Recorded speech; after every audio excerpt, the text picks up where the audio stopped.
Diolch, Wyn. The Welsh novelist Jack Jones had his Rhondda roundabout. I plan to offer you a bit of a Rhondda ramble. In this World Book Day lecture, I want to talk today about our developing system of devolution as a series of cultural conversations or chapters in the lived experience of the people of Wales. World Book Day 2011, as Wyn said, is technically the day of the referendum here in Wales. In the week of our referendum, whatever its outcome, I have a simple message. We cannot build a fully functioning Welsh democracy unless we have a fully literate society. Let's remind ourselves of what Raymond Williams said in The Long Revolution. We must certainly see the aspiration, he said, to extend the active process of learning with the skills of literacy and other advanced communication to all people rather than limited groups, as comparable in importance to the growth of democracy and the rise of scientific industry. I would go further. Without that active process of learning, without those skills of literacy and other advanced communication, there is no effective democracy.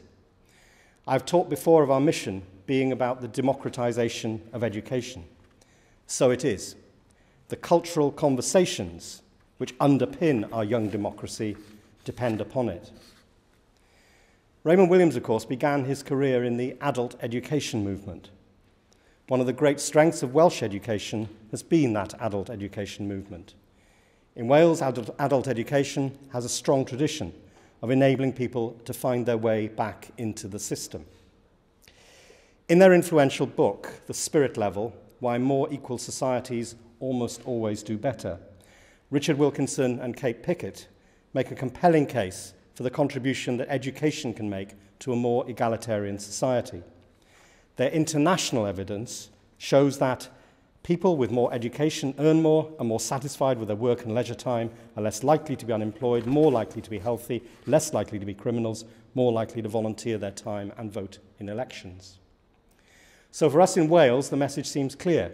If we are to create the self-confident, prosperous, harmonious and egalitarian society that so many of us wish to see, we not only have to improve educational achievement, we have to ensure that the way we plan, design and deliver learning does not create trapdoors, but instead a flexible conveyor belt which people can join at different points, exit and return.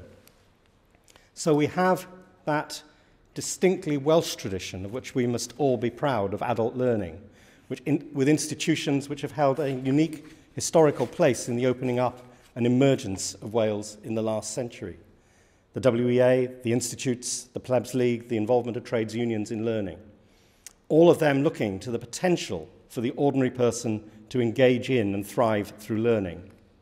Grassroots movements, which we continue to sustain today through our investment in the WEA, the Open University and the Wales Union Learning Fund. In the past, such establishments opened doors for people for whom university was out of reach, also enabling people who had not come from a traditional academic background to discover their own talents and potential, with benefits for their esteem and careers, and with wider benefits for the community as a whole. And today, many of those organizations are engaged in assisting people with basic skills. Raymond Williams is often remembered for the phrase, "culture is ordinary." But in that essay, he also said, "education is ordinary." It is, before everything else, the process of giving to the ordinary members of society its full common meanings, and the skills that will enable these meanings in the light of their personal and common experience. So, education is ordinary. Education is our future. This is our next step in the long revolution. I want to argue today that over the last 30 years, we have seen a cultural revolution in Wales. We have become a country comfortable with its Welshness, or perhaps its Welshnesses. Not particularly in a flag-waving way, though there will be plenty of that tomorrow, and I suspect throughout this week. I read recently in a statistical bulletin, let me say, not a book, that a greater percentage of pupils in my Rhondda constituency identified themselves as Welsh than in any other constituency in Wales. A constituency principally, though not exclusively, English-speaking, but a constituency made up of people, the youngest particularly, comfortable in their Welshness. So what has changed from the time when Gwynalf Williams, over 30 years ago, in his 1979 BBC Radio Wales lecture, fretted that, quote, "we are living through what may be our end, the end of Wales and the Welsh as distinct identities." What has happened, I believe, is that Welshness has become ordinary. I've spoken before of one of the intellectual movements which I believe has contributed to that. Helping to launch Di Smith's latest book, In the Frame, in November in Swansea, I spoke about the work of Welsh historians that helped me and others understand where we came from and what it meant to be from South Wales. That historiography was a challenge to the Wales of myths, to the Victorian, Edwardian, nationalist liberalism that had ideologically dominated the discourse of Welshness. It was a challenge to the notion that Welsh history depended on some fantasy football team of princes and rebels, who always lost, by the way. It was a challenge to the notion that to be really Welsh, you had to speak Welsh, and it reinserted the people back into the place. It paid tribute to the historic particularity of the South Wales experience that gave context to us all as individuals, family members, people in communities, and to a Welsh working class experience that our families shared, even if our parents had made it to the next rung. So Welshness is ordinary. When Di Smith said 5 years after Gwynalf's lecture in 1984 that Wales is a singular noun but a plural experience, it was still an assertion of our belligerent vitality against what Di called the self-righteousness of those who make claims for Wales according to the image of the country necessary for them.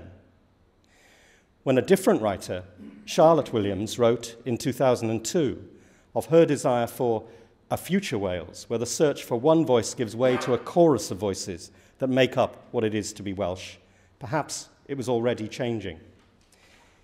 In 1984, Di said that when he imagined Wales, it is always as a peopled landscape, perky with life, jumbled, intrinsically noisy, and in any ultimate sense, uncontrollable.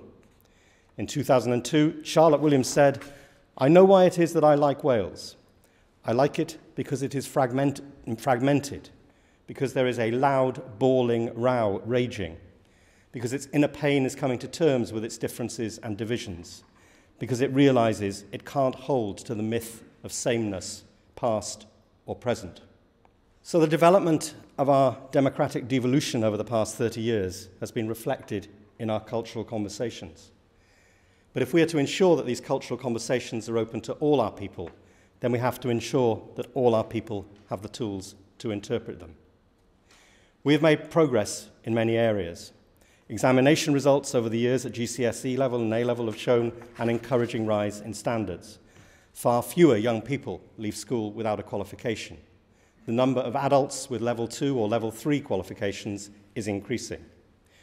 We've achieved more modern apprenticeships. We've seen a doubling in the number of vocational courses available for the 14 to 19 age range. But, as our Education Inspector at Estin reported this year, we still have problems of low-level basic literacy.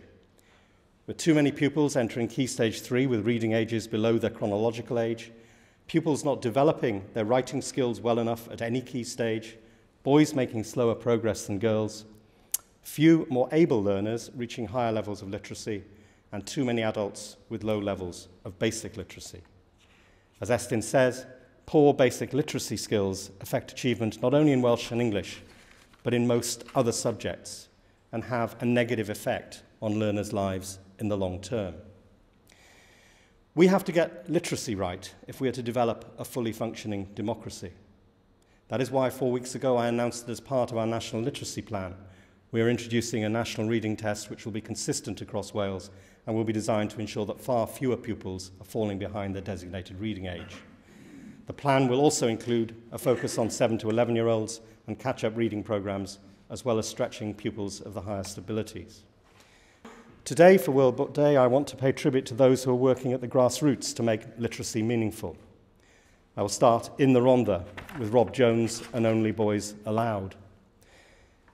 The Only Boys Allowed reading project was developed in response to evidence that boys were falling behind girls, and the whole approach of this is to tackle reading of boys between 8 to 11. And over 650 children in the Rhondda have taken part so far. Their sessions involve boys in participating schools once a week, no more than 8 to 10 boys in a group so that they can be given individual attention. The boys take out books, up to 5 a week, and they have to read, to write about their findings and discuss their reading experiences at the following session. There'll be other events supported by the local authority and library service as well. There are similar schemes in Newport, where library and school-based workshops and events from boys from years 5 and 6 are based on the theme of heroes and villains. And in Gwynedd, male authors and illustrators are running graphic story workshops aimed at 9 to 11-year-old boys. In Swansea, the library service has organised author sessions which will allow small workshops involving young boys based around a series of different stories and authors. I also want to pay tribute to those who have been prepared to come forward and tell their own stories of confronting problems with reading and writing. 3 weeks ago, with the Welsh Books Council, we launched a series of quick reads, books telling the tales of people who had confronted their own challenges. The Welsh international rugby star, Scott Quinnell, for example, 6 years ago could not write a cheque or respond to an email, and reading a book would take him months. He'd had learning difficulties through his life, and poor concentration meant that he lagged behind. He was diagnosed with dyslexia and dyspraxia when he was 21. And Scott's learning difficulties came back to haunt him at the moment when he had to face the fact that both his children were showing signs of learning difficulties. His life changed for the better when ex-Scotland international Kenny Logan introduced him to the DOOR programme, a new treatment for dyslexia. His reading developed and his concentration improved. We have many other stories that we've published as part of a series of quick reads in the book that we launched with Terry Jones just a few weeks ago. Stories of people who've confronted their literacy difficulties and in many cases then gone on to earn degrees and return to other careers.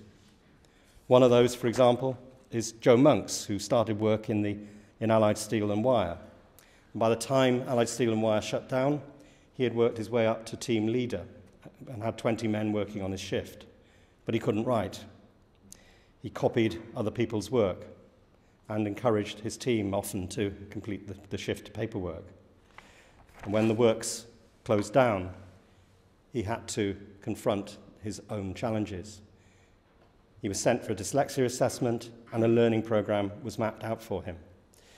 And over the course of the next 6 years, he went from learning his alphabet to graduating from UWIC with a degree in housing policy, having taken part in intensive courses at the Dyslexia Institute at Coleg Glanhavron, GCSE. He took GCSEs and then worked his way through to housing.